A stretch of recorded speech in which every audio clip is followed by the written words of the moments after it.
Alrighty. Welcome, welcome to the Bingo Bongo Podcast, episode 2. Good morning, Good good morning. afternoon, good evening, good night, wherever you happen to be, whenever you happen to be in the world. Yes, sir. Welcome to the Bingo Bongo Podcast. I'm Bingo. I'm Bongo. I'm getting used to the bongo. You okay with it now? I'm okay with the bongo. I wasn't okay with the bongo before. I'm gonna fuck the microphone up just a little bit. We spent probably 20 minutes getting everything set up, and the second we start recording, John starts moving things around. Yeah, now I'm gonna start moving my chair. Things are getting fucked up quick. This is John, by the way. I'm John. This is Ashton. You know what? Oh, come on. You know what's funny? The last episode, I'm okay with just audio, right? Uh-huh. But now it's like there's a video. I got my face. I gotta make sure I'm not like smiling like this the whole fucking time. Why not? Why not smile the whole time? I don't know. I gotta make sure I am composed. Why? I don't know. Is this your, are you using this for like your dissertation? This is his dissertation, his college. You're not in college. What is a dissertation? That's how educated John is. I didn't go to college. A dissertation is, as far as I know, the last thing you do in college. It's like what you need to do to get your degree. I don't really know what it is. I just know that it's a college thing and it's a big deal. Like your final thesis, almost. Basically. Pretty sure dissertation is just like the big thing. It's like it'll be like a whole book worth of thing or something like that. I don't know. Damn. I don't know. So, recently, Ashton, I want to talk to you about how you have been almost a feral animal recently. Bumming it. I've been bumming it lately. Yeah, Ashton has been kind of just staying at my place for a lot. He just told me recently he has like just clothes like in a bag, so he can In my trunk. so he can just be out And a toothbrush. and just to be out like a nomad, just to be out wherever, whenever. And Sometimes I sleep at John's house. Sometimes at various other people's houses. Sometimes in my car. Doesn't matter. He sleeps around. Sleep in the boat. I don't sleep. I don't sleep around.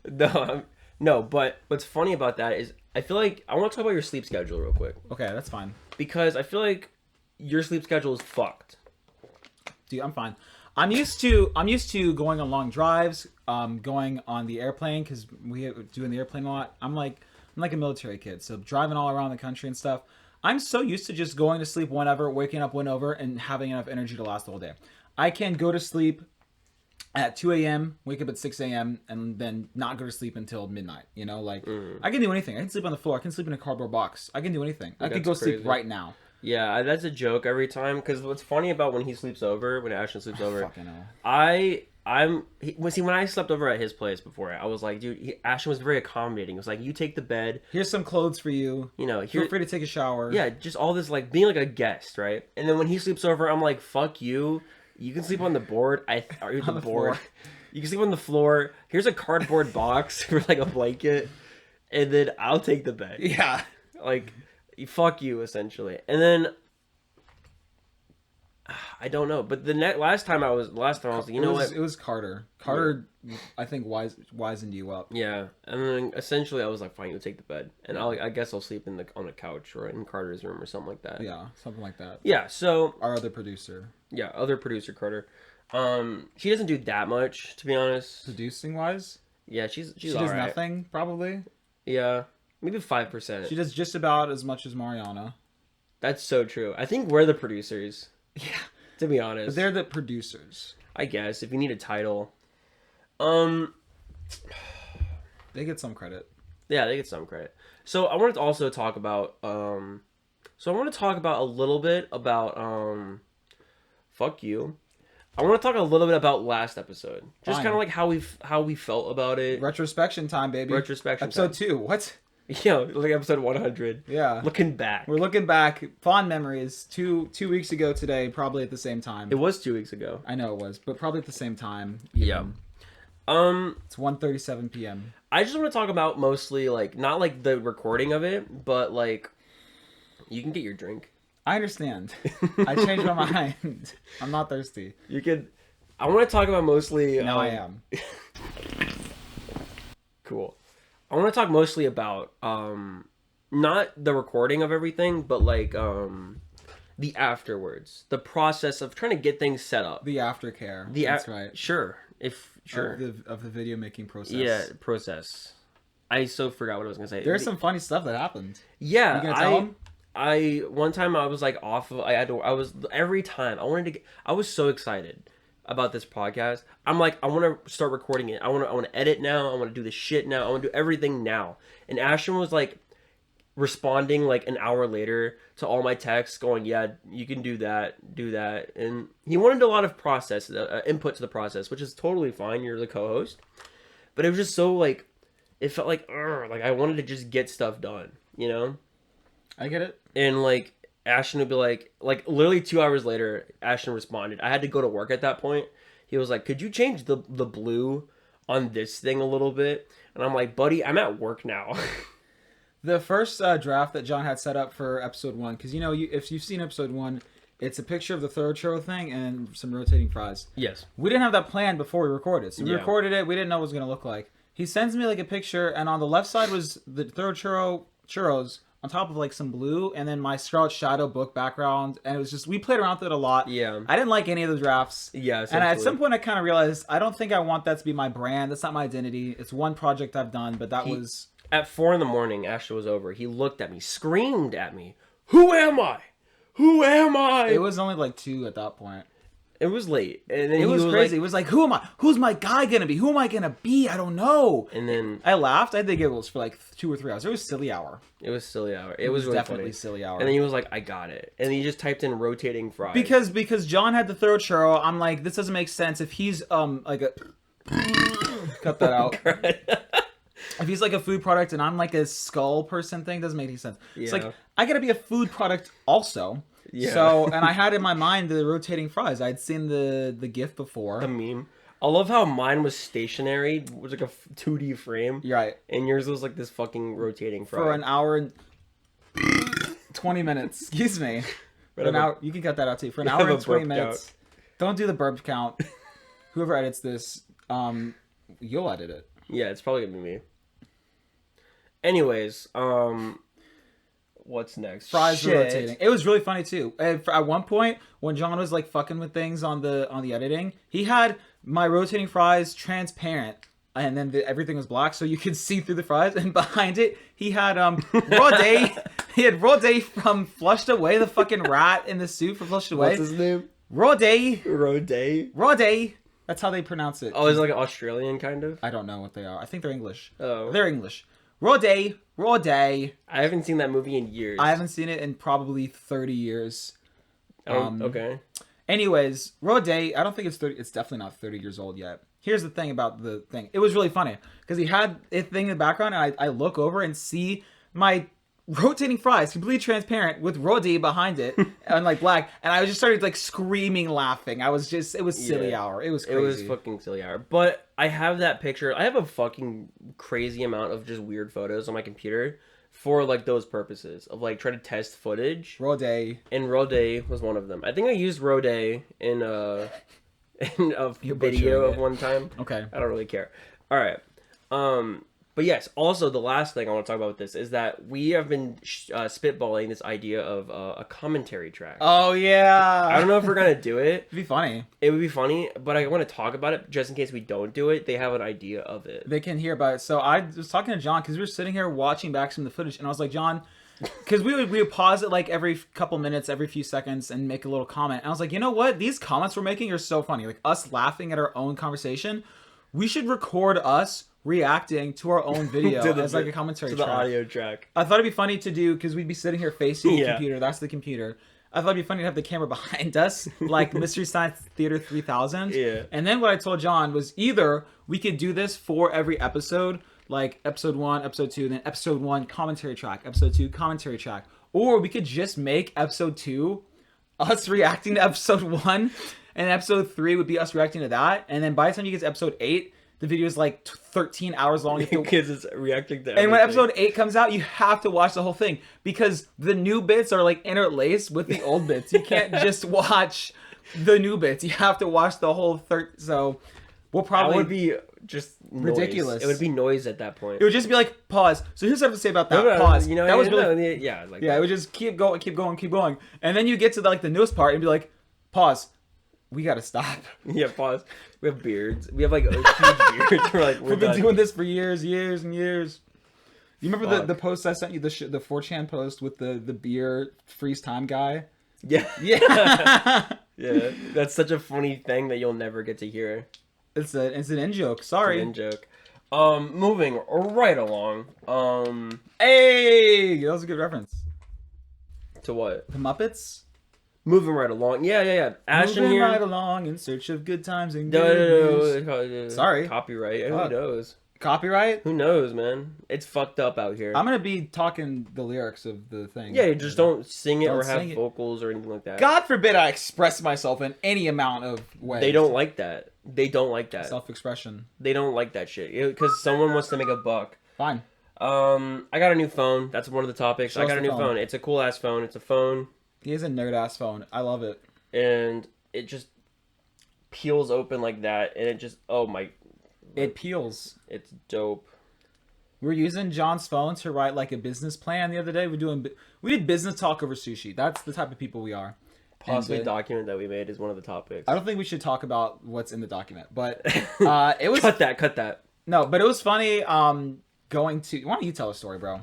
I don't fucking remember what we were talking about. Here's my phone. That's the end of that That's his conversation. phone. We went and got sushi for lunch the other day, and Yeah. we talked about like this business plan we had going on, exchange money, and we wrote it out. It was so funny because we were like, it was like, hey, no business before food, because he Yeah. started talking business to me. I was like, no business until I've had my sushi. Yeah, then I was essentially like, it's closed. He did it, but do it. This is what he I did. was He was like, like, okay, All right. We're closed. It's over. No. and then I business. said, it's not closed, it's paused. Yeah. Yeah.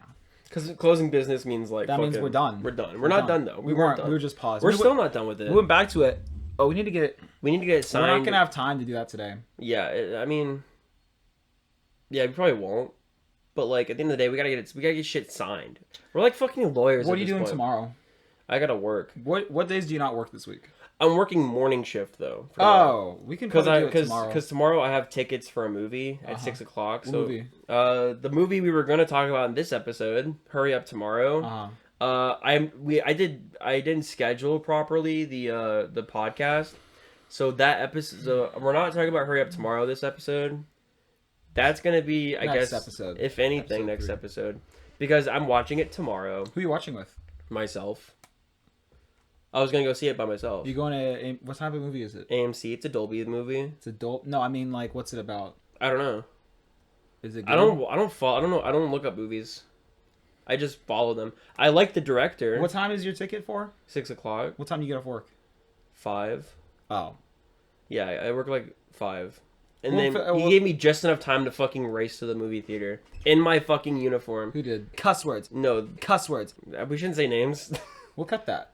Yeah, We'll bleep it out like we say cuss words. And when we bleep it out, just imagine that we said like really bad words. like Al Capone or some shit like that. Al Capone's my boss. Al Capone died of syphilis in 1960 something, I think. It's not the same Al Capone. It's a different Al Capone. So why would it be an issue? I work in a plumbing factory, and my boss is named Al Capone. Hey, gotta get some more pipes out, boys. Hey, lay the pipe, boy. Hey, go lay some pipe. Whoa. Hey, boy, I'm gonna lay the pipe. Shut up. All right. I feel like this is more unhinged than the last episode. We're having fun. I kind of like it. I think it's the camera. The camera is different.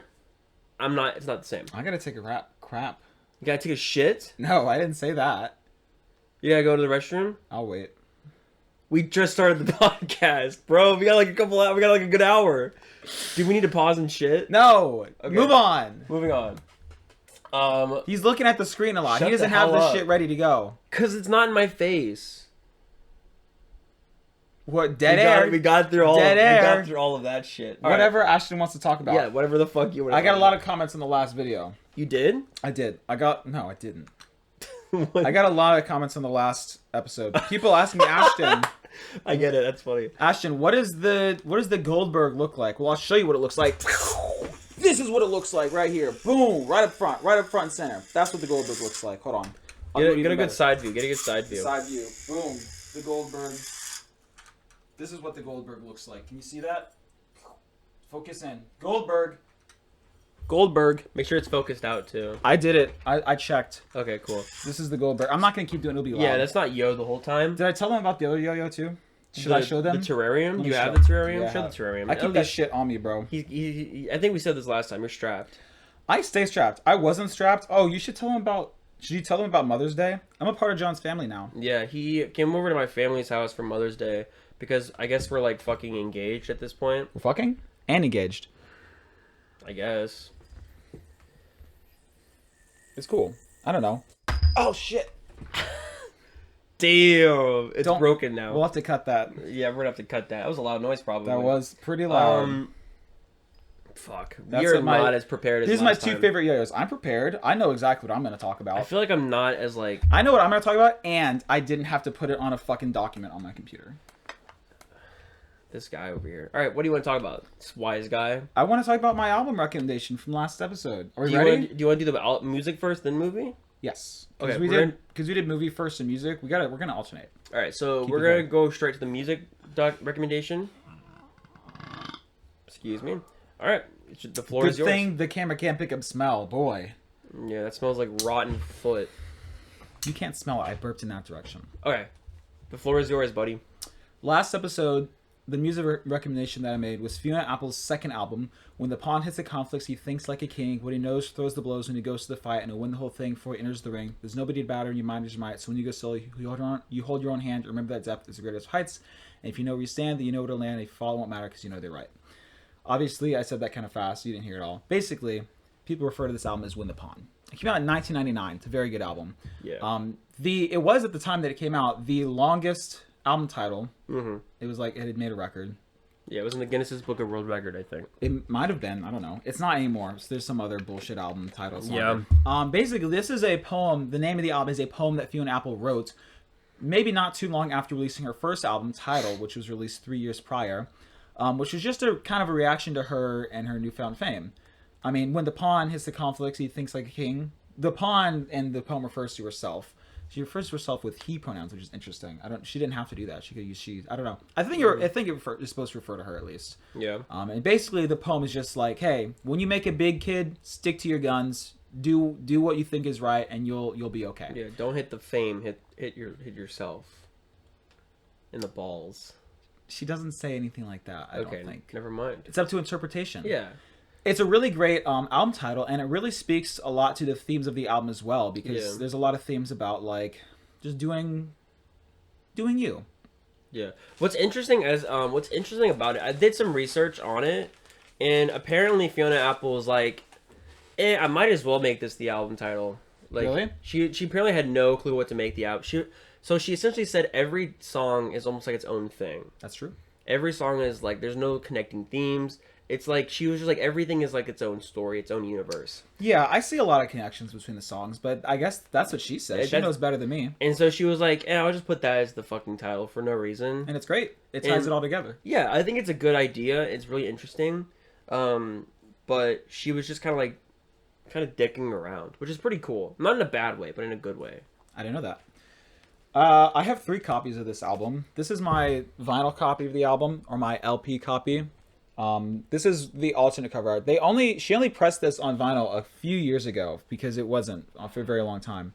Really? Yeah, this is kind of a messed up copy I got. I thought it was a popular. Is it not popular? It's very popular, but it came out in the year 1999 when records were really not very popular. CDs were the main thing. Gotcha. Speaking of CDs, I do have a CD copy of the album. Actually, I have a special Japanese CD copy. I like that cover a lot. Yes, it's this is the Japanese version of the CD. Actually, it comes with 2 bonus tracks, which is cool. That's cool. On the cover art of these ones, not the record, is the poem itself, which is cool, and it's overlaid on a picture of Fiona Apple looking up and kind of smiling, which is cool. Which is kind of just representative, as far as I can tell, of her like looking up. I mean, it's pretty obvious stuff. Kind of burpy. This is why I shouldn't be drinking soda. You know what's interesting? What? That I just realized? I don't know. I think I wrote my notes of the Fiona Apple on my old phone. And I got a new phone. You wrote down your note? You listened to it? Yeah, I listened to the whole album. It wasn't a lot of notes, but it was a good amount, and I think it's all gone now. You'll remember. It's all... yeah, go on. It's a great album. I have a lot to say about this album. All right, go for it. And I don't have any notes. I just kept it all in my head. Like I said, I have the CD copy, the LP copy, and I actually have a cassette copy as well. And we'll show you what that looks like. It looks pretty much the same. The cassette was actually the most expensive one. That's your Interesting. The cassette cost me $40-something, maybe almost $50. Isn't cassettes usually the cheapest thing? Yes, but since this came out in the very late 90s when cassettes had almost entirely died out, they didn't make a whole lot of copies of the cassette. And so it is kind of like a rarity. It's a commodity. It's hard to find. So Yeah. I do keep it. It's not in mint condition, neither of these, but I do keep it in wrapping paper just to keep it nice, I guess. So you don't really listen to it on cassette? I've listened to my cassette copy of Win the Pawn once, and I mean, I'll listen to it again, no doubt, but it's just like, they're easy to break. I don't want to break it, basically. Yeah, that's true. They're really fragile things. Yeah. Yeah. I can show you, I'll show you what some of the, because there's the lyric book inside of here, which looks really nice, I think. So there's the poem itself. Pretty cool. Yeah. Pretty cool little lyric book. You can look at that if you want. Yeah, I want to take a look. So- Is the record's in here? The record is in there. I have to be careful. So let's It'll be fine. yeah. So my favorite song is obviously Paper Bag. it's On the Bound. Really? The first album, the first song. It's because I've been repeating this album a lot, It's the first one you hear. and it's the first one you hear. And I really like the first couple of album songs I like a lot. Paper Bag. Paper Bag is the most popular song from the album. Okay. It's my cousin Annabelle's favorite Fiona Apple song. That's cool. I got her this album as a gift for Christmas one year before I had ever listened to it, before I ever even really listened to Fiona Apple. And then I kind of thought about it and I was like, why don't I get one for myself too? And I did, and I went, holy shit. And now it's really high up in my ranking. Let's cool. talk about it On the Bound. We're going to talk about all of the songs. All the songs? Yes. Oh, Christ. You're going to talk about- mostly about the songs. On the Bound is my favorite because I think it utilizes a lot of just classic Fiona Apple isms. I don't know a lot about Fiona Apple. I'm still very new to all her music. Yes. But I love her piano pieces, and I love the very interesting music choices that she has in that Instrumental song. arrangements Yes. are interesting. Very good. There's like this very long chord, the very long instrumental in the middle of the song.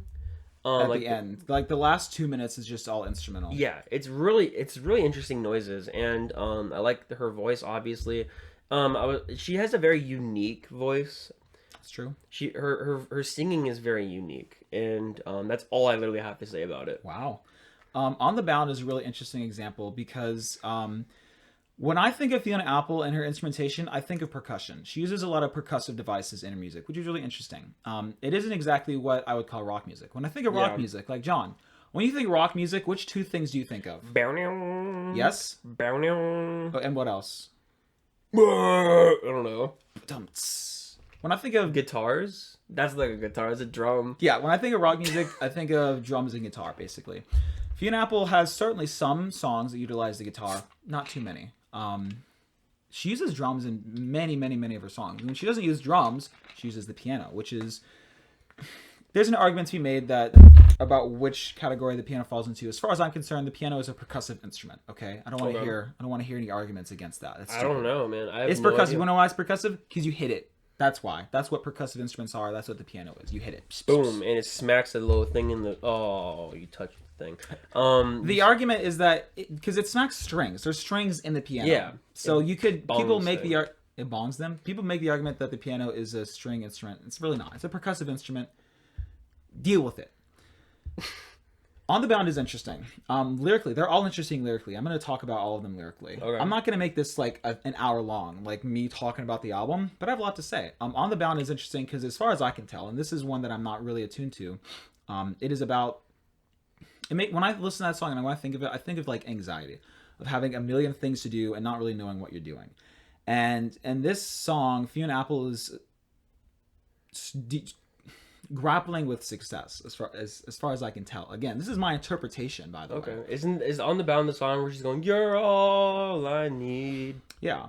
There's some really interesting lyrics in this one. One of the ones that I think of the most when I think of this song is I don't know what I'm doing. Don't know should I change my mind. I can't decide. There's too many variations to consider. And she says that part very fast. She's got a lot going on. Makes me think of anxiety. Fuck it, we'll do it live.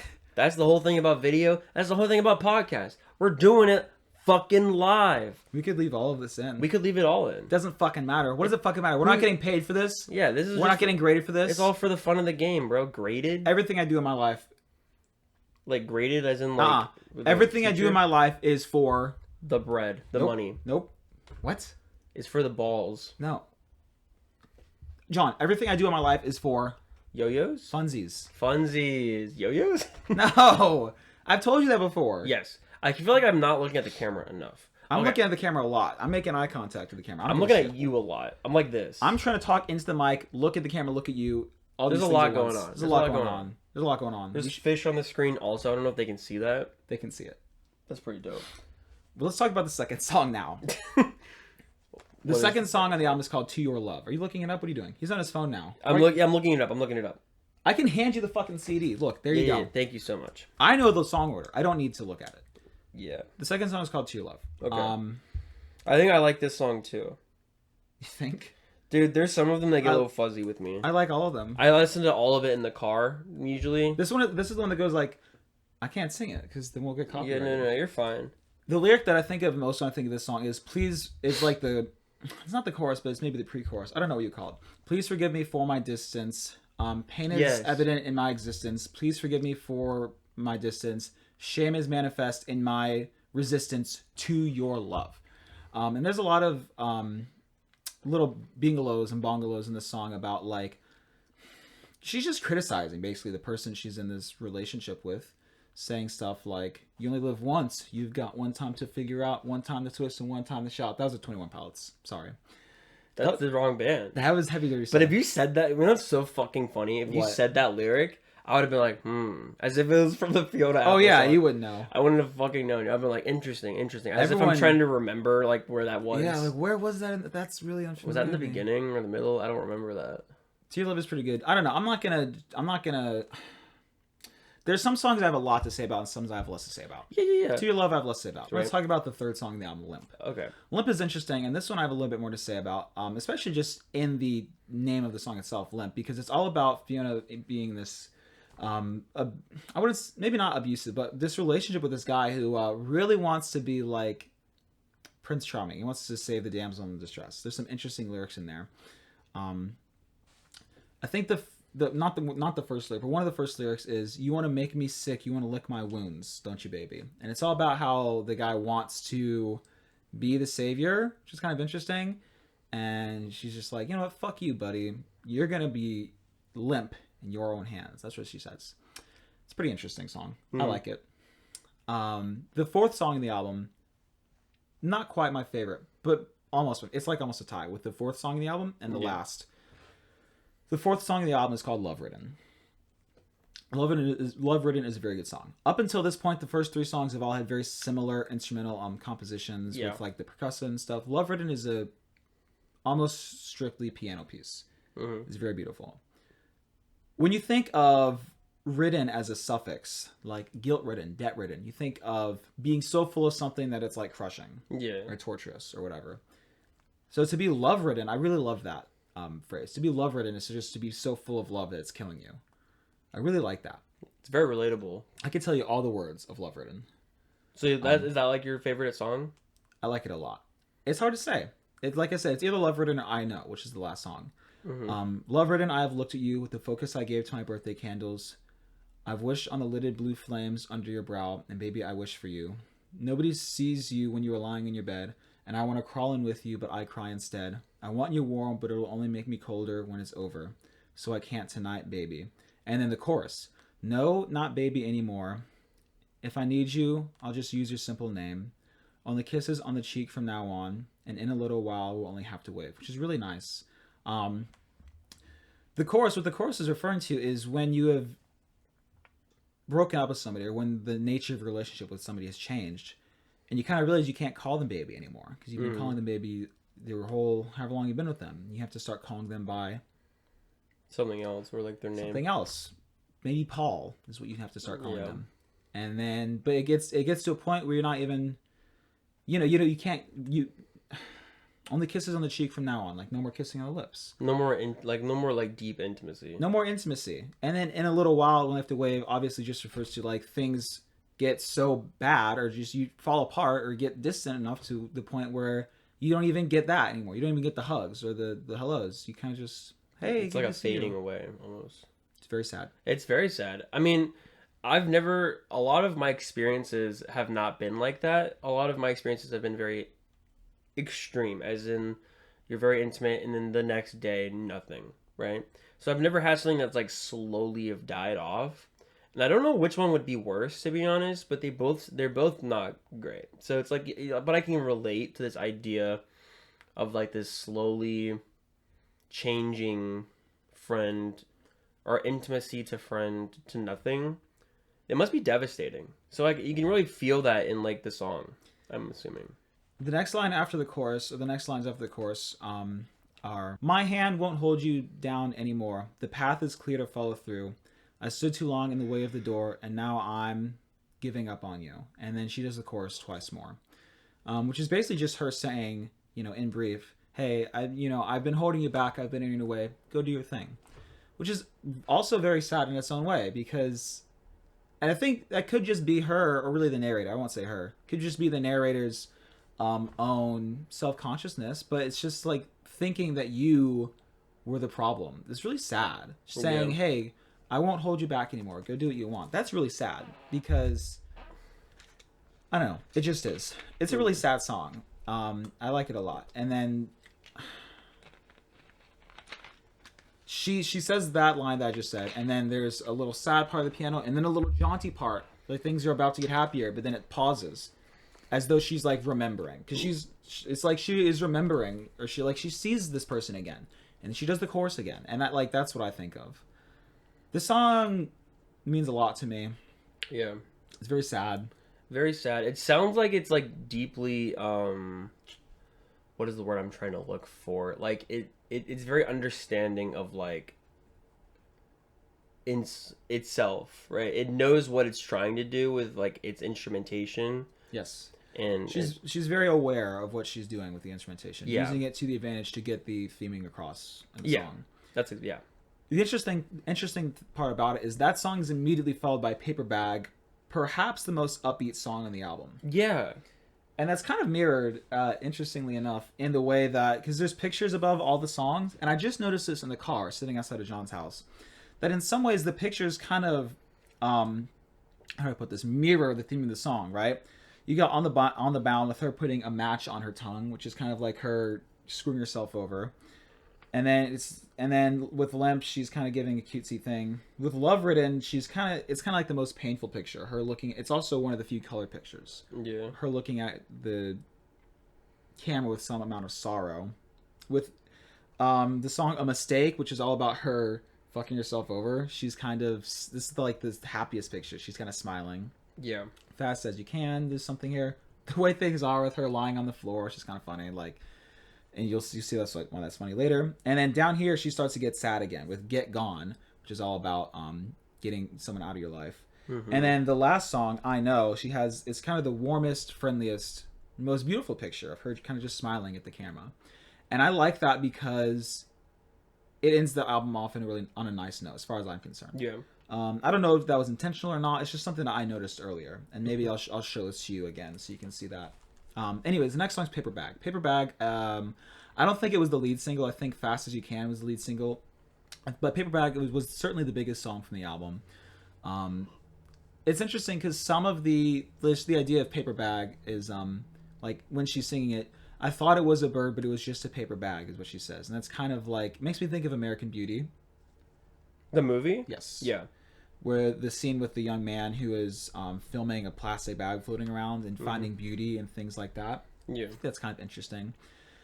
Paper Bag, I mean, a lot of you have probably heard the song. If you knew one song from this album, it would be Paper Bag. I don't know, it's interesting, but people have talked about it a lot, so I don't have much to say about it. A Mistake is a really nice, it's not simple, but a relatively simple song because it's literally just all about Fiona Apple saying, I think she says it in the first line, literally just, I'm gonna make a mistake. And it's literally just about owning and accepting doing stupid shit. Yeah. I think you could probably interpret it as her being like, hey, I'm gonna go do crazy things. I'm gonna go maybe sleep around or whatever. It doesn't really matter what it means. I'm gonna go do things. I'm gonna make mistakes. I'm gonna do some dumb shit. Yeah. And I'm gonna have fun. That's a good I feel like that's an interesting and good message, especially out of like a very depressive state, especially with a relationship. I feel like having that mindset of, you know, being able to go out, make mistakes, you know, I think that's somewhat good. Yeah, I don't. It's not entirely presented in like the most optimistic manner. Okay. It's kind of like, hey, I'm being an idiot, but I don't give a shit. It's more self destructive than that. Okay. But it's still good. Fuck it, I don't care. Yeah. It's good to have some self-destructive states, I guess. I don't think so. Okay, never mind. Not necessarily. I mean, I agree. Yeah. I'm just kind of, I guess my mindset is like, yeah, don't be self-destructive, but mine is more like, if we're actually gonna talk about that, we're gonna like, mine like my mindset would be more towards like, I completely lost my train of thought. Let's move on. It's gone. My train of thought is fucking gone. The 7th song on the album is called "Fast as You Can." It's a really good one. I think it was the lead single, and it basically just goes like, "Hey, I'm crazy, and you better run away from me as fast as you can." There's more to it than that, obviously, but I don't have a lot to say about it. It's good. You know, let's move right along. And then the next song after that is "The Way Things Are," which is kind of sad, and it's a song about Fiona. It's not really sad. They're all sad, really, when you think about it. But "The Way Things Are" is about her basically just saying, "I'm much better off the way things are," and the way things are not very good. Some of the really interesting lines in that song are, "I wouldn't know what to say to a gentle voice; it'd roll right past me," or something like that. Which is basically just her saying, like, even if I met somebody who was good to me and nice to me, I wouldn't know what to do because she's so used to things being the way they are. Yeah. Which is really interesting. And I wonder if you can relate to that in any way. Yeah. 100%. I've had people in my life like that for sure. I've had people, I mean, not to get too personal or too detailed, I know there's like a specific example of people in my life that have, you know, have had bad experiences, and they've told me, these have been more romantic relationships that I've had, and they've told me, you know, all they've had are people that are toxic and stuff like that, and then, you know, I assume I am not very toxic, so you're not. I'm a very, you know, I try my best to be very kind, you know, caring, and, you know, attending to their needs and stuff like that, and so they just didn't know how to like this one person in my life was kind of like that. They were used to arguing a lot. So they would almost try to find ways to argue with me. And in my brain, I would go like, I don't bite to arguments. I try to like, okay, well, how do we fix this? How do we get to a common ground? If you're upset with me, or if I'm so upset with you, how do we fix it? You know, where can we get to a good spot where we're both happy, right? She didn't like that. She would just get pissed off, and she would like get mad and like insult me and shit like that. And then I will just like be like, "Why are you like this? Are you emotional?" And she'll be like, "Yeah, I'm emotional." And then she'll essentially just try to attack me because she's upset. And, you know, that person is because of how she lived. It's because of mentally what she has known. You know what I mean? Yes. And I feel like, have you had experiences like that? I feel like most people have. Lots of people have. Yeah. It's a good song. It is a good song. I don't remember. I'm going to be so for real. I don't remember a lot of the songs near the end of the album. You listened to it, I think, twice. I've listened to it about twice. I've listened to this album probably at least 50 times. Yeah. See, the thing is, you're more prepared of it. I've been listening to it. Usually I find the time to listen to it when I'm driving to work. Maybe closer to 100 times. Maybe like 80 times. So, yeah. What were you saying, 100 times? I probably listened to this album at least 80 times. 80 times? Yeah. That's crazy. How many times have you listened to Nevermind? That's a different topic. Less than that. Less than that? Interesting. I thought you've listened to that more than 40. The thing is, I've heard the songs of Nevermind sometimes. Like Smells Like Teen Spirit, I've probably heard well over 200 times. Yeah. But it's like, that album isn't as re-listenable to me, especially because I've heard those songs so many times. Yeah, they're very popular. Whereas an album like When the Pawn Is the Conflicts, I haven't heard those songs a million times already, so I can listen to it. And there's also a lot more. I'm not going to talk about Nevermind right now. Yeah, we don't have to. That was a joke. I was making a joke. I want to talk about the next song of the album, which is called Get Gone, which is really cool. Yeah. There's some really cool parts in Get Gone. Like there's this one part where she just says "fucking go," and then she says the chorus again. Because I've done what I could for you, and I do know what's good for me. but I'm not. But you're not benefiting. Still, I'm singing again, sing again. Anyways, I keep saying the words like that means anything. Point is, Get Gone's really good. It's basically just her saying like, you know what, this guy's a piece of shit. He's done nothing good for me. He doesn't give a shit about me. Get the fuck out of my life. And I love that for her. Yeah. Just really owning up to it and being like so genuinely like, fuck this guy. Yeah. It takes a lot of almost building to get to that point. And there's like no amount of wiggle room or anything. So like she says, the song ends with her saying like he doesn't give a shit about me. Yeah. Just fucking own it, girl. Yeah. Interesting. I'm gonna talk about the last song of the album now. Okay. That was the second to last, and this is the last? Okay. Yes. The last song of the album I also have a lot to say about. Okay. The last song of the album is called I Know. It's very beautiful. It's mostly built around the piano. There's other things going on in there. In brief, I Know appears to be about a woman who is in a relationship with a man who is like married or is otherwise taken. You should really just listen to the song. If you're going to listen to one song from this album that isn't Paper Bag, you should listen to this one. I think lyrically it's the most interesting to me because it tells a very interesting story.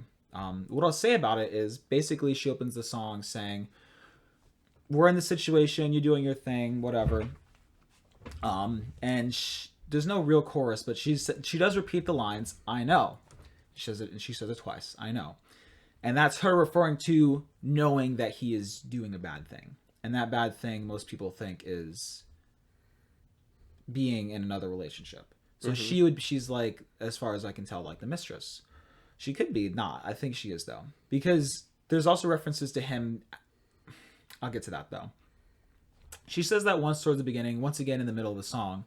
And then towards the end of the song, she uses like the stage as a metaphor. Like he's on a stage and acting and trying to be a certain way in front of everybody. And she's behind the stage.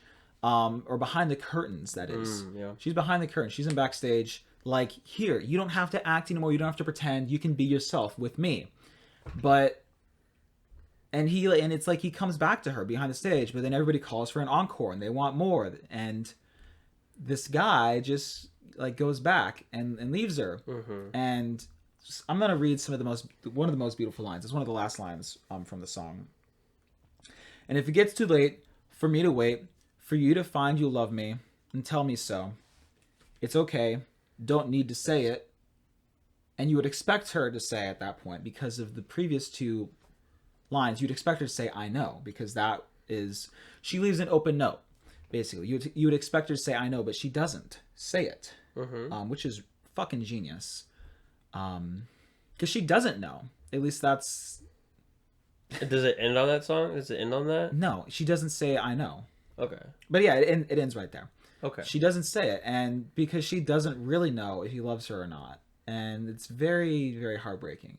So there's that pause where you would expect her to say it, and it holds for a while, and then just the drum comes in, and then the piano, just a gentle fade out, and it's really fucking sad. Yeah. Really fucking sad. I think about that song a lot. That song has made me cry, thinking about my own relationships, because I was...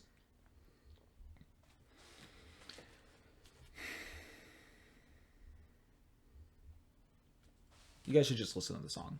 Yeah. It's a really good song. Yeah. And that is on almost every version of the album. That's the last song. On the Japanese version of the CD, which I have right here, there's two bonus songs. But one of the bonus songs is a live version of a song from a previous album. I'm not going to talk about that. That's fine. On the Japanese version of the album, the 11th track, completely bonus track, is called Across Universe, which, if you don't know, is a Beatles song. She's a cover of Across Universe for the movie Pleasantville, starring Tobey Maguire and Meryl Streep. No, that can't be right. What's her name? No, Reese Witherspoon. I've never seen the movie. You haven't seen Pleasantville? It's on my watch list. It's like the black and white film. Yeah, I was really hoping you would have seen it so that we could talk about it. I really want to see it. It looks really cool. I'm not going to talk about it a lot, I guess. But she does the song Across the Universe for the movie Pleasantville, which is cool. She does it for the end credits of the movie. I guess I won't talk about the movie. We'll talk about it another time. It's a cool movie. Yeah. I guess that's about all I have to say for when the pawn is the conflict. He thinks like a king. When he's all right. God damn. It's one of my favorite albums. That's awesome. Everybody listening should listen to this album at least once. Yeah, I do. What's so interesting is, I just think back to what I said earlier about how when I was doing research for this a little bit, Fiona Apple said that every song is kind of its own thing, but you can kind of navigate this like almost like a trek through her mental state Right. as she's like through the songs. I didn't know that she had said that because when I think about the album, I see a lot of similarities in the songs. I don't necessarily see it as like a concept album per se, but I see a lot of similarities in the themings of the songs. Yeah, but I liked the album a lot. I definitely need to listen to it more. I'm gonna listen to more Fiona Apple. I wish I was able to sit down and read the lyrics more. The next, so every once in a while I do an analysis, like a literary analysis of like albums. The last one I did was Deftones' self-titled album from 2003. I think the next one I'm gonna do is this one because I did write a couple pages on I Know, maybe one page on I Know, just for yourself. Yeah, just breaking down the lyrics. That's and cool. My analysis of it, and I think it would be cool to do that for the whole album because I had a lot to say about I Know. And I really didn't say that much either because it's very personal to me. Yeah. It'd be cool to be able to get my thoughts together for the rest of the album as well. Yeah, for sure. But just like on a technical note, I just think that the album is just well made and unique. That's the best way to describe it, I think. Just Fiona Apple is unique. Yeah, John Bryan, spelled the same way as your name, helped her shoot. He's like the first one in her thank yous. Really? Yeah. I love John Bryan. You do? Yeah. He's a great composer for some amazing movies. I didn't know that. One of my favorite movies of all time, Eternal Sunshine of the Spotless Mind from 2004. Like, this is my second favorite movie of all time. He did the music for that. He also did the music for Punch Drunk Love, I believe, 2002, 2003, something like that. Yeah, I think he was pretty good he was pretty popular back in the early 2000s with movies. I'm trying to think of what else he's done that I've loved. He's done a lot of great work. It's cool. So yeah, John Bryan's great. Love John Bryan. Well, I'm done. I finished talking about the album. All right. Let's talk about Waves. You want to? Are we done with music? Are we done with music discussion? Because I got some stuff to talk about for music discussion. Okay, so Well, I figured we did my recommendation, then we can do your recommendation, then we can go back. I think we should do music section then movie section. Fine. So last summer, this isn't going to be too long either. I don't have too much to say because I didn't write any notes for this. Last year, there was a brat girl summer. And you know what? This year, I'm pretty sure it's a Viagra Boys summer. That's right. Get your Viagra pills out because we're going to talk about Viagra Boys. They made a new album called Viagra Boys. Yes. And the thing with me and Viagra Boys is with their last album, I liked it a lot, but as a fan, I would say I was like a 5 out of 10 fan. Like, I didn't really care that much, but it was a good album. You ranking yourself on your fanhood? Sure. But this now, it's like, I'm not even a big fan, but like this is my favorite album of the year, I think. The Viagra Boys album. So far. It's kind of midway through the year. It's the only album I've really been listening to on repeat. I've listened to a little bit of the Fiona Apple album, but this one I've listened to like a fuck ton. Like every day, like I've been listening to like a little pieces here and there of. You're on the internet Boy. looking at feet. Yes, I am. I'm a man of feet. In the 70s, I'd be working at a factory. He's referring to the first song on the track, "Man Made of Meat." As I think it was called. It's a great groove. I love the grooves of this album, and I love the lyrics. I listened to it once, so I don't have a lot to say about it. I love the lyrics a lot. I would say my favorite are definitely not all of them, but like they're just like every song has such interesting things about it. My favorite is definitely either "Man Made of Meat." I almost said "Man Made of Feet." You did say that. "Man Made of Meat," and "Uno 2." That's my second favorite. 1-2, just like thoroughchurro 1-2. Yes, sir. Those are just really, they're really great listens. It's just like, And it's also like just interesting notations, and his lyrics are so just like wacky. They don't make sense. Like a lot of like They're humorous. they're very humorous. But like with Uno too, it's Makes me like think of Beck. Who's Like Beck? Beck's fourth album, like Loser. So I pumped it. I'm a loser, baby. So why don't you kill me? sure. I don't know that album. You know that song? No, Yeah, he does know that song. maybe.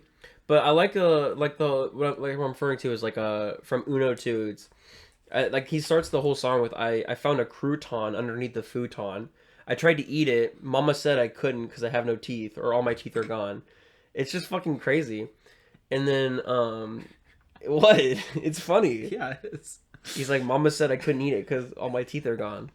so It's stupid. But it's so groovy how he sings it. And I then, know. I've listened to it. And then obviously the iconic "I'm a man made of meat." You're on the internet looking at feet.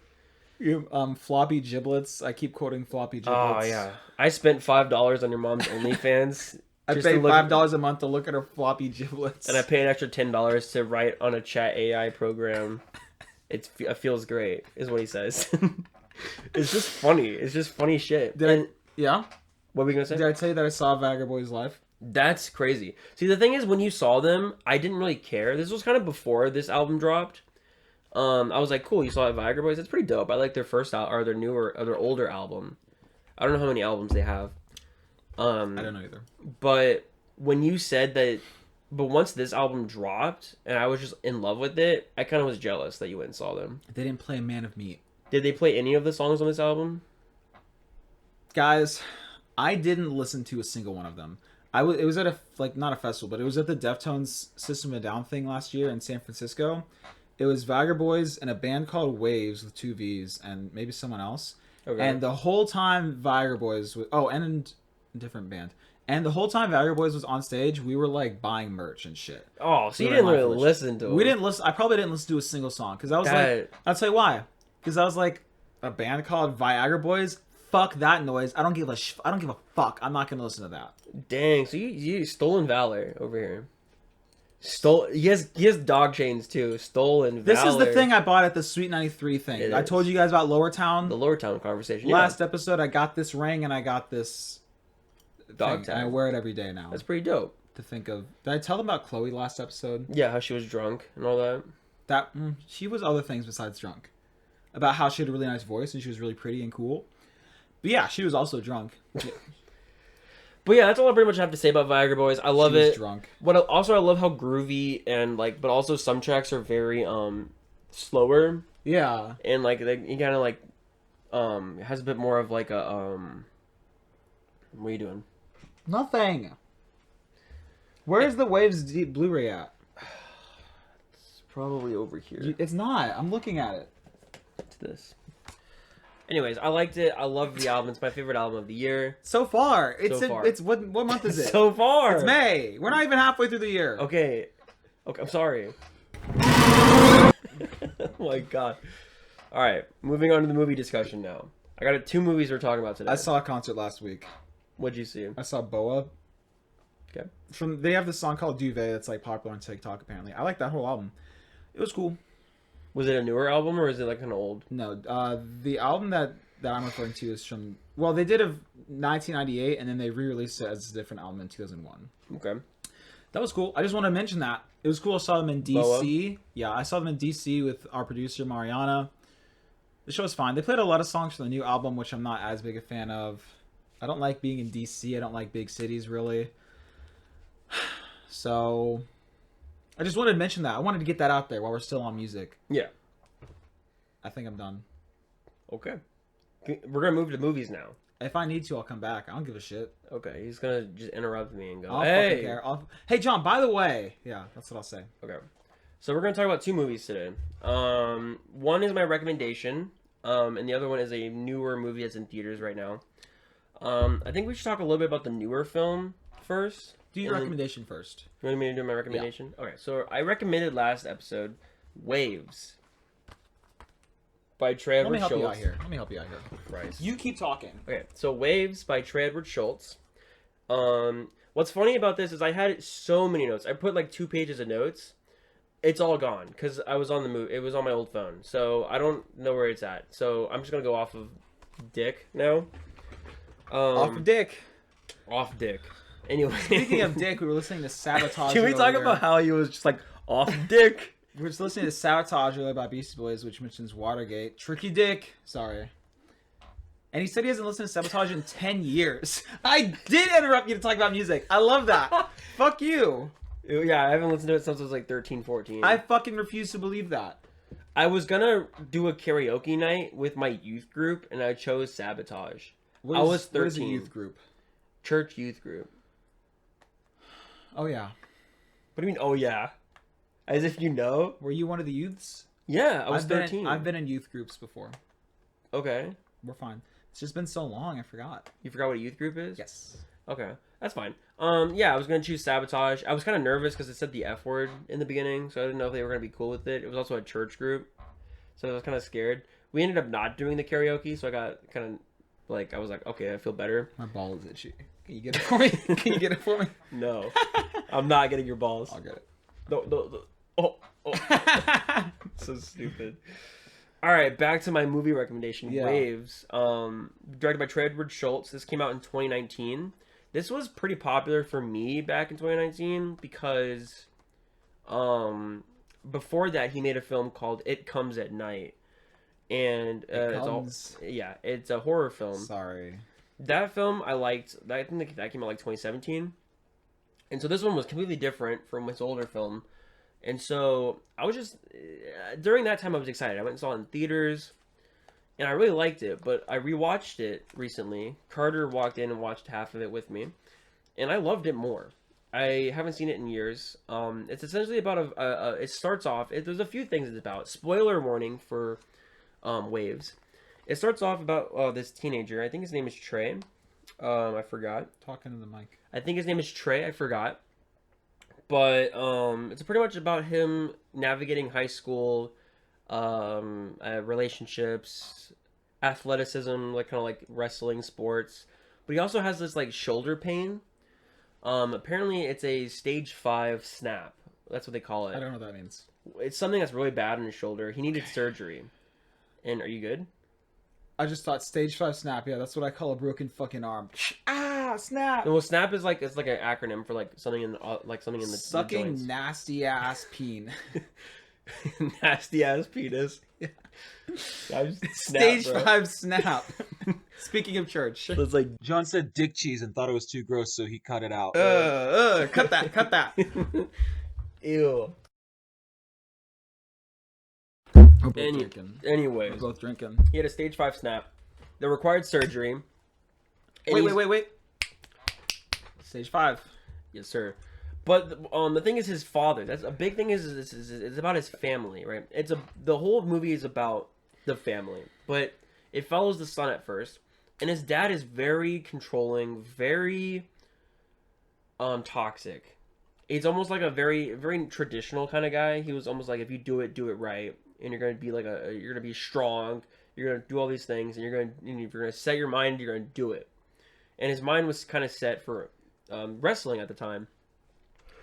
And it's handled so well, I would say. But the dad made him kind of be like, when the doctor told him, hey, you need to get surgery and never be on wrestling again, that he was like, I'm cool, I'm gonna go wrestle. And it's very tense, very great choices of like showing tense like editing for when he's wrestling after you hear that information.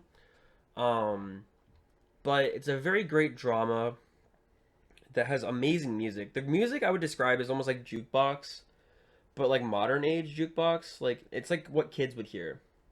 And I feel like this movie, it's almost like, the best way to describe this film is like Euphoria, the show Euphoria, but not as stylized. Euphoria has like this heavy style of like, high school life. This one, it does have a style to it, but... Do you like Euphoria? I love you. The first season of Euphoria is great. I don't know anything about it, except it's just another show about teenagers fucking each other, and I'm like, I feel like we got enough. Sure. My cousin Scarlett likes it a lot, I know that. I think the first Lots of season's people good. like it. John likes it. First season is really good. Second season is not good, I would say. Is it bad? From what I've seen, very bad. You haven't seen it. Like the first few episodes. That counts. Yeah, I watched it with Carter, and me and Carter stopped watching it because it was just not great. Damn. Hi, Scarlett, by the way. What's up, Scarlett? Probably not watching this. Yeah. Very busy. Yeah. I have 2 Scarletts. My sister and my cousin, but their names are spelled differently. Okay. Doesn't matter. I'm just trying to get my thoughts around what. Sorry. You're fine. Not to you, to them. Oh. Okay. But, anyways, his shoulder breaks. He also gets a girl pregnant at one point. And he's trying to navigate this shit and then that shit. And then he ends up getting in an argument with the girl at a party. And then he pushes her over. And she slams her head on the ground, concrete. She dies. In the middle of the fucking movie. And what's so interesting is that the aspect ratio His changes. girlfriend? Yeah, the girl he got pregnant. The aspect ratio changes at that point to like a different aspect ratio. So like it was letterboxed at first with the black bars on top, and then it turned 4:3, which means the black bars were on the side, almost like kind of suffocating him. Closing in. It's closing in, yeah. And Does that really happen? yeah, and he has to he's trying to run away from the police, and then he gets caught, and then after that it jumps to his sister. And what it's at that point, it's showing a completely different story about his sister's side of how she's navigating her brother being a murderer, her brother being in jail, and the people in high school kind of pretty much talking shit to her about it. And through this, Lucas Hedges' character, he gets a relationship with her, and they form this relationship because Lucas Hedges doesn't really care about anything like that. He's kind of nerdy, kind of awkward and shy, maybe autistic, which is fine. What are you doing? Figuring out how my hands work. You calling me autistic? No. I'm calling you all the other Nerdy, adjectives. shy, and maybe a bit asshole. I have. Never mind. Anyways, You're not an asshole. I was gonna say I have an asshole. Don't we all? Except for Don't we all? the Pope and Kim Jong-un. Kim Jong-un doesn't have an asshole. The Pope don't poop. The poop. The poop. They don't poop. The poop don't poop. The Pope, did you know that? I did not know that. And apparently in North Korea they believe that Kim Jong-un doesn't defecate. Is he alive still? Yeah, he's like 50 or something. I feel like 60. he died years ago. No. And they just kept it a secret. No, we would have known. He went silent for a long time. That's true. I think he was sick. Okay. I don't fucking keep up. I'm not on his Twitter. I don't follow him. Don't follow Kim Jong-un? No, I don't follow Kim Jong-un. Dictator Kim Jong-un? I'm not on social media. Not really. Anyways. What was I at? Go ahead. I'm sorry, man. There's no Ashton social media page. Yeah, that's fine. You don't need to have social media. It's probably better that you don't have social media, to be honest. Mentally. But, back to the movie. At this point later in the film, they're pretty much just like navigating. The first part is showing, the whole movie is essentially trying to show this family how they're like kind of fucked up. And the second part is them trying to come to terms with what happened. And they're just trying to find peace and almost trying to find ways so they can still be a family through it. And it's such a beautiful film. Is he a bad person? Who? The guy who kills the chick on accident? He has very toxic traits. He's an asshole for sure. He's complicated. It's complicated, yeah. I would say no one's a bad person in this movie. That's good. It's just complicated, and it's a very human film. I love movies that show very human traits. Like there's a scene where Lucas Hedges' character goes to his father. He drives all the way out to like another state to find his father who has cancer. And the father who has cancer is like a week left to live or some shit. And as he gets to the hospital, he looks at the first thing he does is just hugs his dad. Even though he said his dad was an asshole, he didn't like his dad, he hated his dad. Straight went to like, gave him a hug. Like right off the bat. It's just like that complicated emotion of it all. I love that. And it's beautiful. What are you doing? I think this is the same chair that my parents have in their house. That's so California. interesting. Because I was like, wait, where am I? What state am I in? Yeah. I've interrupted you like 10 times. Yeah. It's fine. I love this film. The technicals are also really good in this film. I had a lot more to say about it. I don't fucking have the notes. I love the editing choices. There's a lot of great wide shots in this film. Beautiful looking wide shots, especially in the beginning. They implement this camera in the cars where they have the camera spinning in a car several times throughout the film. The beginning, it's kind of like they're having fun or singing. They're driving the car, and then there's another time he does that moment, but it's his dad trying to look for his son as he killed the girl. So it's like contrast, but it's using the same camera work. Very interesting movie. Very interesting. I see you looking at the fish, but beautiful. It's just a beautiful all around story that I would love watching.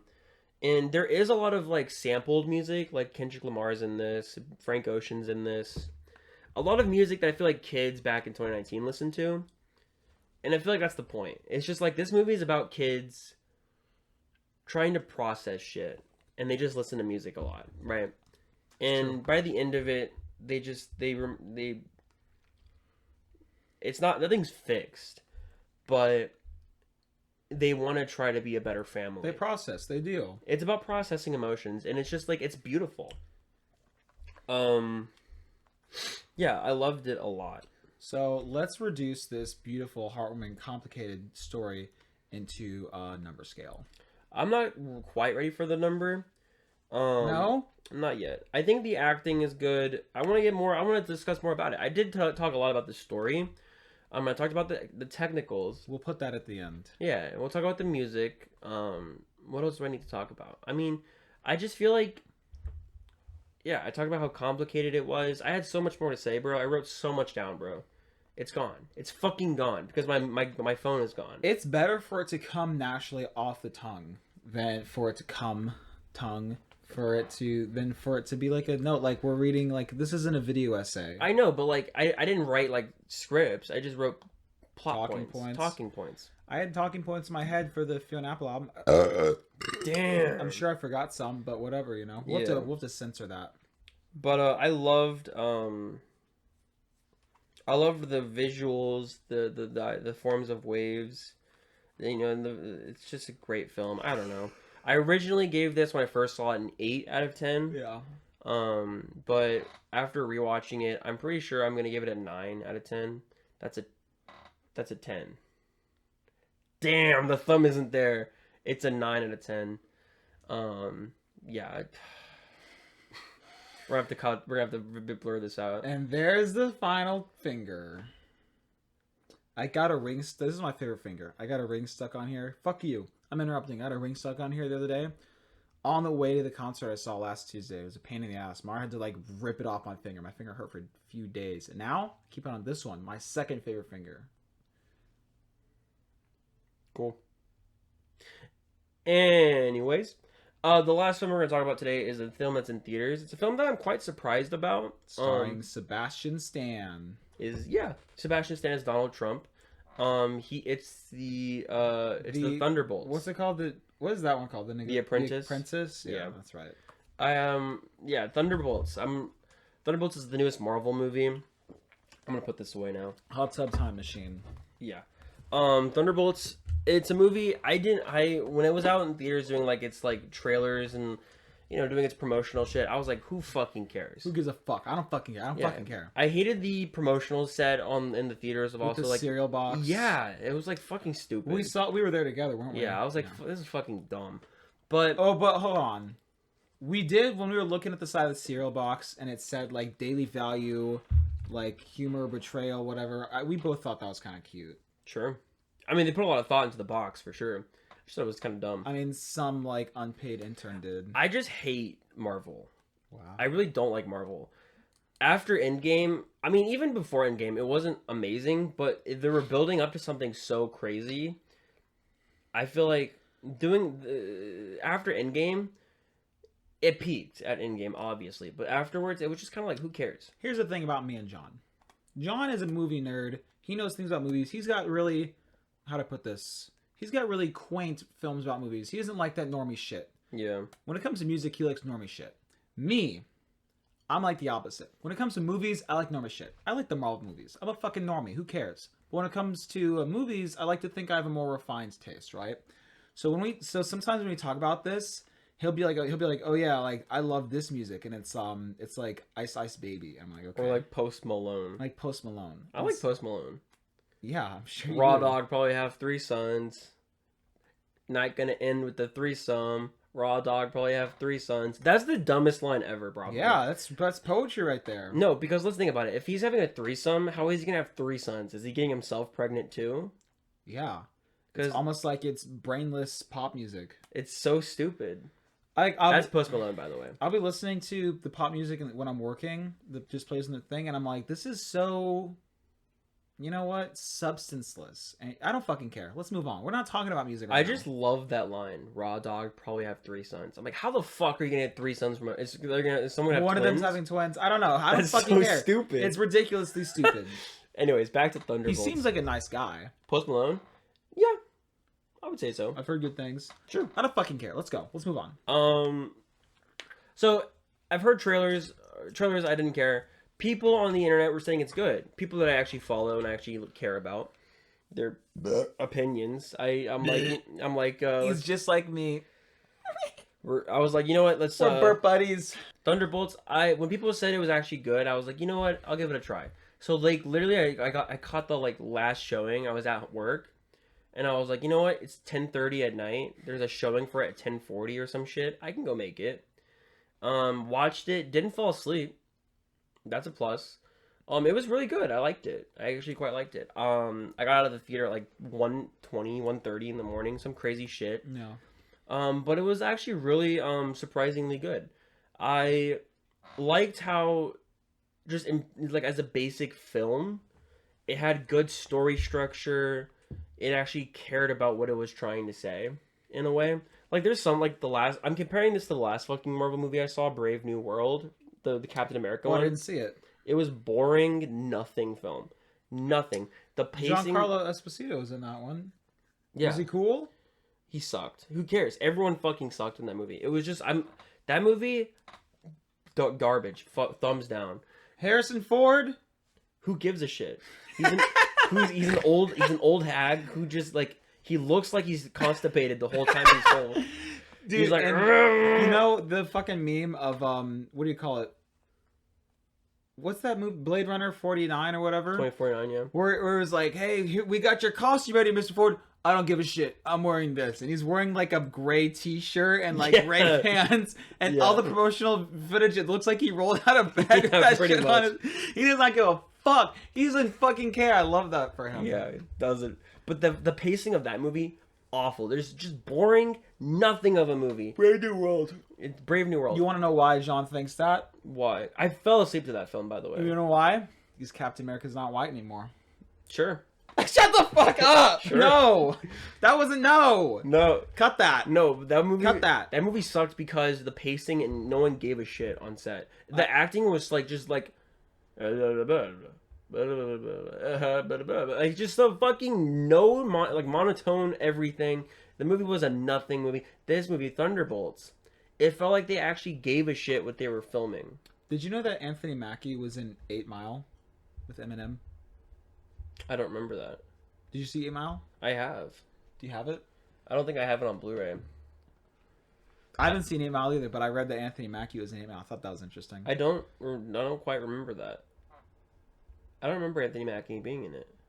Apparently he was. He was one of the guys. I think he was one of the last rappers that he raps. One of the dudes, maybe. One I of don't the remember. dudes. I haven't seen that movie in a long time. You want to know why you don't remember Anthony Mackie being Because he in wasn't there? in it. Nope. Because he's black. And You were trying to catch me. You were trying to do this fucking racial thing where it's like, oh yeah, I remember that because he's just some black guy. No, it's just nobody. Nah. Were you trying to have me be like, okay, yeah, I remember that, and you'd be like, he wasn't in it, you racist. He was, but You was in it. yeah, Okay. he was in 8 Mile. Oh, I remember that. Yeah. You want to know why I remember that? I'm just kidding. This is fucking stupid. Go ahead. Anyways, Brave New World sucked ass. They call me the derailer. Yeah. Pretty much. But Thunderbolts, it has this ragtag team of people, and what's very interesting is it has that common Marvel dialogue that's kind of just like schlop, but like it had interesting discussions of mental health. Oh, really? Yeah, a lot of mental health stuff that's like the whole theme of the film is mental health. With the Marvel's Suicide Squad movie. Essentially. Yeah. It's like a Marvel Suicide Squad. Whatever. But it was just like interesting discussions, and like the structure of the story was very interesting. It was almost like this idea of this person. What am I trying to say? The story structure, like every so often, it builds to something bigger and bigger, and then it has something really big, and then it concludes. I asked John not to spoil it for me, so he's speaking in riddles. Yeah, it's just in terms of like a basic film, it has a good structure of story, good acting for the most part, very good. There's good drama, and most of the time when it comes to the comedy scenes in Marvel movies, it's unbearable. But with this one, I would say it's like Bearable. It's bearable, but with like it being like 10% unbearable. When Marvel is like usually 60% unbearable, this movie is 10% unbearable. He's a critic. I like the Marvel movies. But I liked this movie. And by the end of it, I was like, you know what, that was solid. That was a pretty solid experience. I was entertained throughout, and I could rewatch it, you know? So, what's that face? You know what else is solid? Fuck off, bro. Yeah, I liked it a lot. I wish I could say more about it, but this idiot hasn't seen it, so we gotta watch it. We'll probably watch it later. Yeah, I liked it for the most part. I feel like I said that 1,000 times. Give us the number. It's a 6 out of 10. Solid 6. He gave Shadow the Hedgehog a 3. 3. We talked about this last episode. I know. I just keep thinking about it. It's so funny. It's a 3. By the way, in his Sonic the Hedgehog. Oh, and by the way, I give Brave New World a 3 out of 10. And his Sonic the Hedgehog 3 video, when he says that he saw it with a friend, and then his friend in the theater went, Shadow has a gun or whatever. Yeah. Now I was the friend. That was him. That was Ashton. So this is what I look like. Yep, Ashton was like literally like screaming, "He's got a gun!" in the fucking theater. It was funny. And I was laughing, but I was like, dude, shut the fuck up. Shadow the Hedgehog has a fucking gun. I think that's what I said. I think you started laughing like crazy when he got on the motorcycle. Yeah, he got on a motorcycle and I started cracking my fucking ass up and he pulls a fucking Glock out of his asshole. Yeah. And you're like, what? He's got... I think I stood up. Yeah, you were like going crazy. That was a wild experience. That was probably one of the best movie experiences I've had. When the movie ended, I stood up and I was jumping around and screaming and stuff. Yeah. Hooting and hollering, slapping my knees. Get off your phone. I'm not Get on off my your phone. Get off your phone. I'm sorry. Anyways. So mean to you. You know what we didn't talk about? What? Shit. We didn't talk about the AI thing. That was supposed to be the topic 1. We can talk. We can talk about it later. It could be topic 5. It doesn't matter. We could cut it. Who cares? Yeah, who cares? We could. Hey, welcome to the video. Like nobody knows. Hey, welcome to the Bingo Bongo Welcome to the Bingo Bongo Podcast, episode 2. Nobody. They don't have any fucking idea what's going on. Yeah, but me mentally, I'm already at the end. We're switching things around. They don't know anything. Okay. You don't. You're. I almost said. Get your out of here. That's a you thing. That's what I would say. Yeah, but shut your bingly bongalos. okay. Anyways, yeah, 6 out of 10. Brave New World, 3 out of 10. Fuck Brave New World. That movie sucked. I gave it a 4 when it came out, but after thinking about how nothing of a film it is, it's a 3. It's a solid 3. Was it better or worse than Shadow the Hedgehog? I would rather watch Shadow the Hedgehog again than Brave New World. Shadow the Hedgehog is at least a 4, bro. Give it a 4. Give it a 4 right now. Maybe I'd have to rewatch it. I would have to rewatch It's it. probably not a 4. But yeah, that's my Marvel discussion for the next time. I think I'm gonna watch Fantastic Four whenever it comes out. Can we watch that together? Fantastic Four? Can we plan? I really want to watch that. Yeah, we'll watch it. Because I really liked the original Fantastic Fours. Do you know what I really want to go see in theaters? You know, I have I put a bunch of like a blockbuster movies on my watch list recently. I really want to go see the new Superman movie. That looks interesting. We should do that together too. And I wanted to watch some other movies. But yeah, Fantastic Four and Superman. Those are like the ones I want to watch. They're both coming out like I think in July. That soon? Yeah. I'll be okay. You'll be there?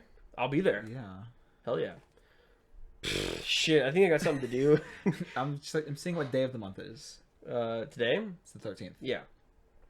So yeah. right there, you see that? I think that's it for my movie discussion. I feel like I wish I was able to say more about the waves section, but we did a lot of movie discussion last time and then a little bit of music. So I think it's fair that this time we did a lot of music and a little bit of movie. Yeah, that's fine. Keep it balanced. Keep it balanced. Yeah. Next episode, I'm definitely gonna make notes, and I'm gonna not get rid of my phone like last time, like this time. But yeah. All right, we're moving on to the final end area of our discussion. I want to talk about 2 things. One, AI. AI in art. What's your opinion? People use the word AI to describe the current phenomenon like afflicting the internet right now. Yeah. That's not really what it is. It is machine learning algorithms or whatever you could call it. Yeah, Large language models is what they're referred to as. Yeah, you essentially put it a prompt, and then it feeds off the internet to find like amalgamation of things. It's basically guessing what it thinks the answer is. It doesn't actually know anything. It's not actually artificial intelligence, but we call it AI just because we do.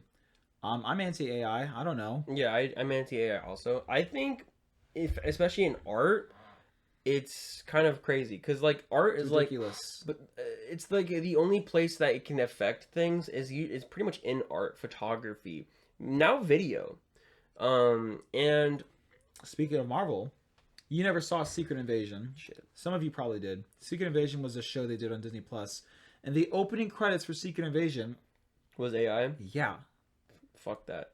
which is just like, That's bullshit. Bro. yeah, good thing we don't have to pay our fuck Marvel. You know what? Fuck Marvel. Fuck Disney. Yeah. I'm out of here. Fuck this place. Fuck this room. Shit. Fuck these people. Take your microphone. I'm out of here. Fuck this place.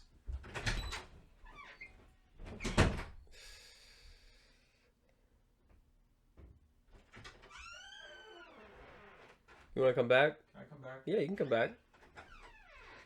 We're not done yet, bro. We got like a good 20 more minutes left. But in all seriousness, fuck that. Fuck that bullshit. All right. Maybe that's all I gotta say about it. Yeah, it sucks. What is there to say? It sucks. This is not a hot take. Yeah, I don't use it very much. I don't use it hardly at all. This was kind of like something I wanted to start the episode Basically, on. I don't, especially for art. Yeah, it sucks. I don't think I use AI. The idea of like just typing a prompt for something that's supposed to be expressionistic is bullshit. You know, typing a prompt like, "Hey, make a guy's butthole a flower," and then it's like it shows you a butthole flower, and it's like, dude, I get it, but like that's not art. If I pay someone on Fiverr, draw me a picture of a butthole flower, that's art. Because it's like you had time spent on it and you spend money on it. You're a patron of the arts. And I'll only go to Fiverr for it. Yeah, they're basically large language models, anyways. Yeah, fuck that. John, on Sunday at the Easter thing, not Yeah. Easter, what day is it? Mother's Day. Mother's Day thing. We're sitting at the table together in his sister's house, and he pulls up his little phone, and he starts doing AI things on his phone. Oh, that was so fucking funny. So So there was like an AI thing built into my phone called Gemini. So I was like, "Hey Gemini, what's yellow?" No, what you were like, Gemini, give me a picture of a giraffe Smoking a pipe. smoking a pipe. That's right, smoking a pot is what you said. Yeah, and it just showed me this like random giraffe sitting down with an arm coming out of its neck. And then you said, what is yellow? Yeah, what is yellow? And And this was where it got funny. And you start and it described things that are yellow, and I was like, John, put. I don't know any of those things. Yeah, what's a lemon? Like, Yeah, and then it describes these things, and John's like, oh, and then I'm like, John, put. But I don't have eyes. Yeah, like, and what's so funny about that fucking thing is that it was like, it's like, thank you for being patient. I'm trying to help you understand. And then every time it was like, the sensation of it is like this. You can like, almost like kind of feel this. And I was like, I can't feel it. At one point, it was like, it's like emotionally speaking, it feels like warmth and love. I was like, John, put. I don't have emotions. And like, there was a point where it was like, I can't smell anything. But I kept putting like, please help me figure this out. What is yellow? I don't have ears. I can't see. I have no mouth, but I must yellow. Yeah, I need to know yellow. And then it was trying so desperately to figure it out. And I was like, I have no concept of anything. Please tell me what yellow is. That was probably the best use of AI ever. It probably killed 3 trees, but that was the best use of AI. And we're done. We did enough AI. Yeah, fuck AI. It's over by that point. We're good? Yeah, no more AI. Do you want to do the outro and recommendations now? Is that all that we did? Yeah, it's like an hour and 20 minutes. We're hairy. Sure. Do you want to do the outro now? Do your recommendation first. Okay. I don't know my recommendation yet. So I've had this recommendation for a bit. I think it's a great recommendation because it's, I believe it's your favorite movie of all time. Let me see if it's over here. It'll be on the other side. You have to turn it. Fuck. I can spin it though. It's right here. I got it. He already knows what it is. Here you go. It's Because gonna he be said it's my favorite movie of all time. it's gonna be Donnie Darko. Hold on.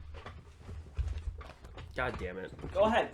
Talk. But there's 2 different versions of it, and I wanted to discuss you which version we want to watch. We're not watching the director's cut. We're gonna watch the original cut. All right, so you think the original's better? I don't know, but I'll tell you this much: the original version, that opening section of Donnie biking back home in the mountains, plays to "The Killing Moon" by Echo and the Bunnymen. Great song, great fucking use of that song.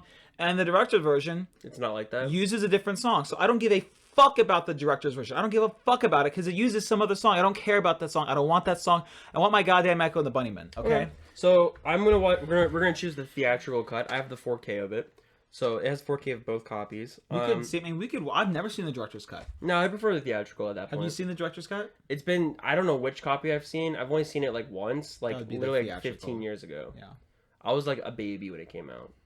Came out in the year 2001. You were not alive. I was born. I was born in 2001. You were probably born, by the way, the same month this movie came out. I think this movie came out in October of 2001. I can't. Yeah, I was born in October of 2001. I know that. That's why I said that. But yeah, I don't know how long ago I've seen it, and I don't even know what version I watched. So I'm very excited to watch Donnie Darko again, and I'm very interested. Not worried. Did I say worried? There's my phone. I was like, I'm gonna look this Where shit the up. fuck is my phone? We're recording this on my cell phone. Did I say I'm very worried to watch this movie? You did. You might have. I'm very excited to watch it, especially with you. I want to watch it with you, and I want to have a good discussion about it with you. Well, we'll talk about it then. Perfect. Let's talk about it later. We're gonna talk about next episode. So if you're gonna watch, next episode, we're gonna watch Donnie Darko, the theatrical cut for Starring episode 3. Jake Gyllenhaal and also Meg Gyllenhaal. Yeah, the Gyllenhaals are in The it. Gyllenhaals is their feature debut. Yep, and some dude. There's some other important people in here. There are other people in it. We'll talk about it next episode. What's your music recommendation? Whatever it is, I gotta listen to it. I'm thinking probably Wall of Eyes. Ooh, The Smile? You know that one. Yeah. We talked about it. I've been wanting to listen to that like a lot. Fuck it, we'll do that. And that's a great excuse to listen to it now. There you go. Perfect. My recommendation for this week, for this episode, is Wall of Eyes by The Smile. It's their second album. It came out last year. It came out in January of last year. Okay.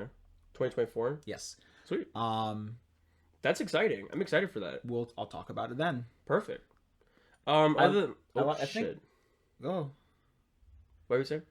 I was just thinking, like, what's an album that's like of equal quality to this one? And I don't know, probably Wall of Eyes. It doesn't have to be. It doesn't have to be in terms of quality. It could be an album you haven't listened to yet. It can also be a shit album. Yeah. Again, like I'm gonna recommend like a bad movie one time or several times. I'm gonna recommend probably Shark Boy and Lava Girl at one point. At one point, I'll recommend Ratatouille by Weezer. Ratatouille by Weezer. Raditude, like attitude, but with I said Ratatouille by Weezer. I'm like, what? What? No. Ratitude by Weezer. Did you know that Weezer did the score for Ratatouille? No way. They did. You can look that up. That's why Buddy Holly's in it. Yeah. Buddy Holly's not. As he's putting the fucking thing in the soup, it's like Buddy Holly. That doesn't happen in the movie, but Weezer does the score for Ratatouille. I don't believe you. That's fine. You can look it up once we're done, but they do. Ratatouille came out in the year 2006. That was when Weezer was huge. Dan, all right, you win. I know shit. Bro. Fuck. It came out in 2004. I'm like, no. Oh man, would have been cool. If it came out in 2006, Would have been cool if I could have gotten you to believe my lie. no. You didn't even know Ratatouille fucking came out, poser.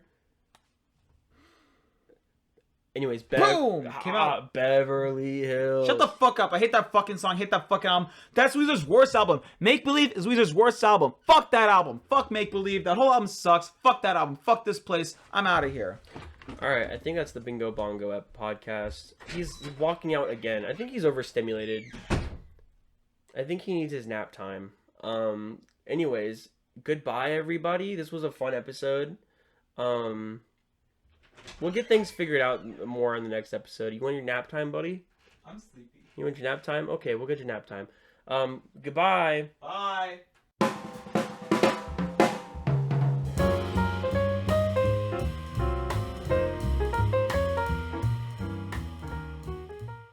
3, 2, 1.